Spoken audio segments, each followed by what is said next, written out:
राधे राधे दोस्तों, हमारे चैनल में आप सभी का स्वागत है। दोस्तों, आप सभी जानते हैं कि 30 दिसंबर 2025 को पुत्रदा एकादशी व्रत है। दोस्तों, पुत्रदा एकादशी व्रत संतान की सुख समृद्धि के लिए, उसकी लंबी आयु के लिए और जिसका कोई संतान नहीं है उसके लिए यह व्रत रखा जाता है। तो चलिए दोस्तों, पुत्रदा एकादशी के शुभ अवसर पर हम एक कथा सुनाते हैं। यदि आप लोग को पसंद आता है तो प्लीज दोस्तों हमारे चैनल को like, comment, share and subscribe कर दीजिएगा। चलिए हम कथा शुरू करते हैं। भद्रावती नामक नगरी में सुकेतुमान नाम का एक राजा राज्य करता था। उसको कोई पुत्र नहीं था। उसकी स्त्री का नाम शैव्या था। वह निपुत्री होने के कारण सदैव चिंतित रहा करती थी। राजा के पितर भी रो रो कर पिंड लिया करते थे और सोचा करते थे कि इसके बाद हमको कौन पिंड देगा। राजा को भाई, बांधव, धन, हाथी, घोड़े, राज्य और मंत्री, इन सब में से किसी से भी संतोष नहीं होता था। वह सदैव यही विचार करता था कि मेरे मरने के बाद मुझको कौन पिंडदान करेगा। बिना पुत्र के पितरों और देवताओं का शरण मैं कैसे चुका सकूंगा। जिस घर में पुत्र न हो उस घर में सदैव अंधेरा ही रहता है। इसलिए पुत्र उत्पत्ति के लिए प्रयत्न करना चाहिए। जिस मनुष्य ने पुत्र का मुख देखा है वह धन्य है। उसको इस लोक में यश और परलोक में शांति मिलती है, अर्थात उनके दोनों लोक सुधर जाते हैं। पूर्व जन्म के कर्म से ही इस जन्म में पुत्र, धन आदि प्राप्त होते हैं। राजा इसी प्रकार रात दिन चिंता में लगा रहता था। एक समय तो राजा ने अपने शरीर का त्याग देने का निश्चय किया, परंतु आत्मघात को महान पाप समझकर उन्होंने ऐसा नहीं किया।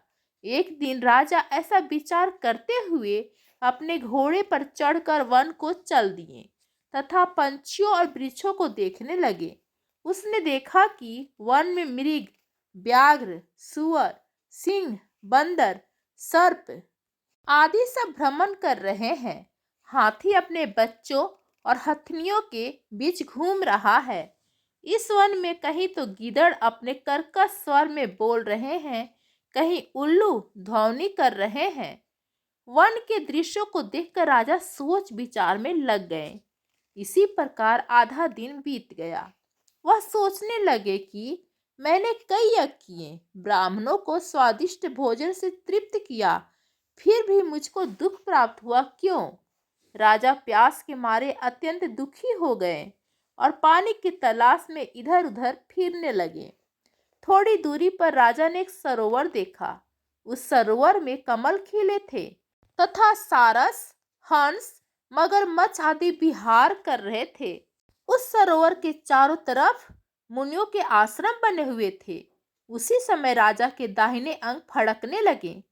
राजा शुभ शगुन समझकर घोड़े से उतरकर मुनियों को दंडवत प्रणाम करके बैठ गए। राजा को देखकर मुनियों ने कहा, हे राजन, हम तुमसे अत्यंत प्रसन्न हैं। तुम्हारी क्या इच्छा है सो कहो। राजा ने पूछा, महाराज आप कौन हैं और किस लिए यहाँ आए हैं, कृपया करके बताइए। मुनि कहने लगे कि हे राजन, आज संतान देने वाली पुत्रदा एकादशी है। हम लोग विश्वदेव हैं और इस सरोवर में स्नान करने के लिए आए हैं। यह सुनकर राजा कहने लगे कि महाराज, मेरा कोई संतान नहीं है। यदि आप मुझ पर प्रसन्न हैं तो मुझे एक पुत्र का वरदान दीजिए। मुनि बोले, हे राजन, आज पुत्रदा एकादशी है। आप अवश्य ही इसका व्रत करें। भगवान की कृपा से अवश्य ही आपके घर में पुत्र होगा। मुनि के वचनों को सुनकर राजा ने उसी दिन एकादशी का व्रत किया और द्वादशी को उसका पारण किया। इसके पश्चात मुनियों को प्रणाम करके महल में वापस आ गए। कुछ समय बीतने के बाद रानी ने गर्भ धारण किया और 9 महीने के पश्चात उनके एक पुत्र हुआ। वह राजकुमार अत्यंत शूरवीर, यशस्वी और प्रजापालक हुआ। इसलिए मित्रों, पुत्र की प्राप्ति के लिए पुत्रदा एकादशी व्रत करना चाहिए। जो मनुष्य इस महत्व को पढ़ता या सुनता है उसे अंत में स्वर्ग की प्राप्ति होती है। तो दोस्तों, आप लोगों को कथा कैसी लगी? प्लीज दोस्तों कमेंट में जरूर बताएं। धन्यवाद दोस्तों।